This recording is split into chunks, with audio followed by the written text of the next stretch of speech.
And as we talked about, we're able to touch people in different ways than other occupations. We're going to move to the next slide. We're going to talk about the anatomy. Anatomy is defined as the study of the structures of the human body that can be seen with the naked eye, so I can see it, and what it's made up of. The science of the structure of organisms and of their parts. Physiology is defined as the study of the functions and the activities formed by those body structures. So as we talk about those, we're also going to talk about histology. And this is also known as microscopic anatomy. It's the study of the tiny structures found in those living tissues. So let's talk about cells. What are cells? What is your definition of what cells are? Well, cells are the basic units of all living things. We're all made up of cells. It's from bacteria to plants to animals, human beings. We carry out life processes and reproduction through cells. We multiply through cells, but they vary in shape, they vary in size, and they vary in their purpose and their functions. When we think about the cell composition, we think of cells of all living things. They're composed of protoplasm. The protoplasm is a colorless jelly-like substance. It's found inside the cells, in which proteins, fats, carbohydrates, mineral salts, and water are present. So it has to have all of those things to function correctly. When we think about the cell structure, we think about the nucleus. That's the center of the cell. That's the center of it. You have nucleoplasm.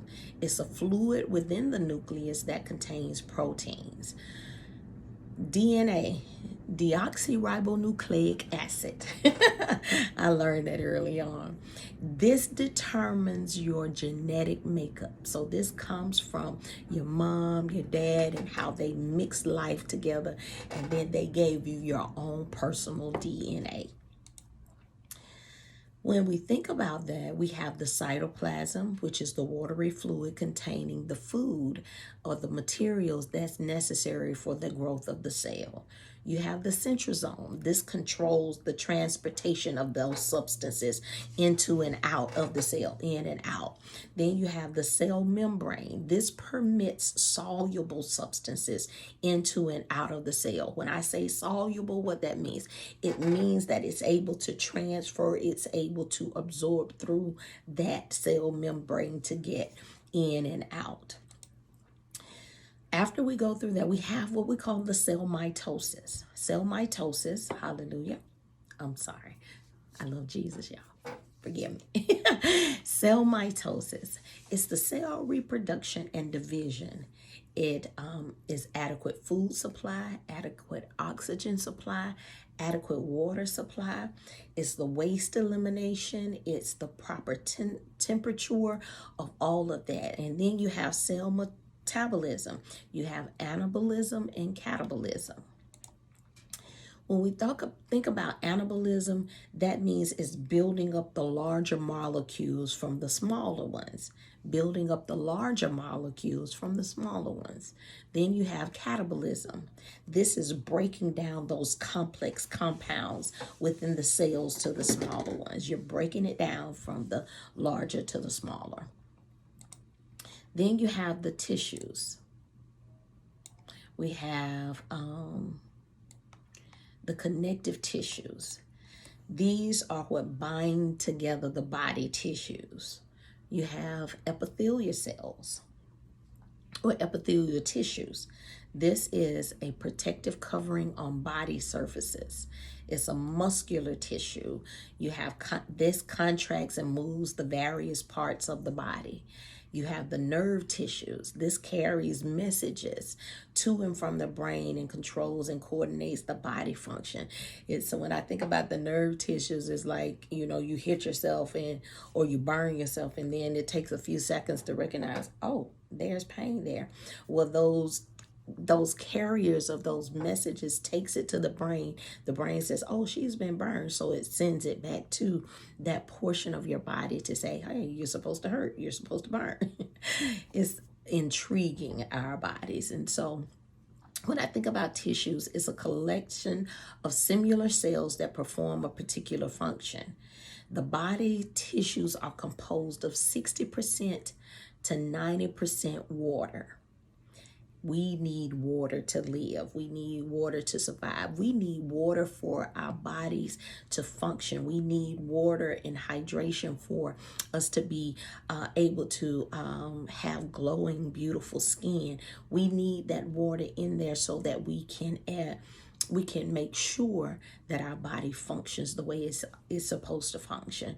And of course, we've gone over those four types: the connective, the epithelia, the muscular, and the nerve tissues. So we'll go to the next slide. When we think about the organs, we're thinking about the brain.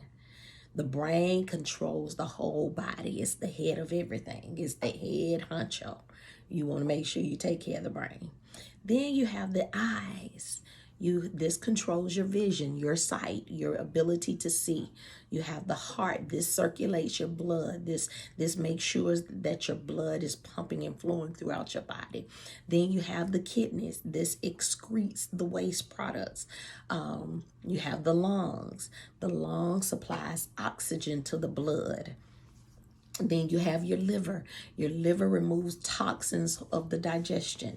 Whatever we eat, the liver is detoxifying all of it. Then you have the skin. It forms the protective covering of the body. And then you have the stomach and intestines, which digest our food.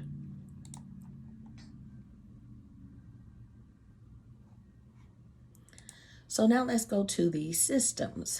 We have the muscular system. The muscular system, it covers, it shapes, it supports the skeletal system. If not, you'll just be bones, or you won't have any type of form or shape to that skeletal portion of who you are. Then we have the nervous system. The nervous system controls and coordinates all systems. So this is your message carrier from the brain to every part of the body. You have the reproductive, which is where we reproduce offspring, we reproduce our lineage, we reproduce families. Then we have the respiratory system. This enables us to breathe. We inhale, we exhale, inhale and exhale.